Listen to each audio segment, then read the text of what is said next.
সালামু আলাইকুম। ইন্টারিম গভর্নমেন্টকে অভিনন্দন। তারা ৫টি মাস তারা পার করে এসেছে। আমি জানি না বাংলাদেশে খুবই বলার মতো, অর্থাৎ সারা জায়গা নিয়ে কোনো উল্লেখযোগ্য অবদান তারা রেখেছে কিনা, যেটা প্রত্যন্ত অঞ্চলের মানুষ এবং শহর সার্বজনীনভাবে সকল স্তরের মানুষের জীবনের মধ্যে একটি প্রভাব বিস্তার করবে। যাই হোক, যে বিষয়টা বলা দরকার, ইন্টারিম গভর্নমেন্ট যে ৫ মাস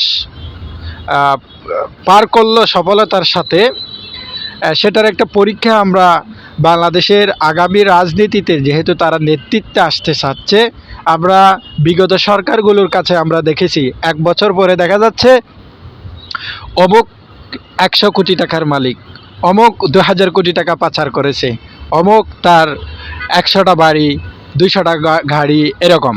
সো এই বিগত ৫ মাসের মধ্যে ইন্টারিম গভর্নমেন্টের যারা উপদেষ্টা এবং তাদের ফ্যামিলি রয়েছে, এফিএস রয়েছে এবং নিরাপত্তা প্রোটোকল অফিসাররা রয়েছে, এবং যারা সবার গত ৫ মাস এবং ৫.৫ মাসের টোটাল তাদের সম্পত্তি বিবরণী দাখিল করা হোক।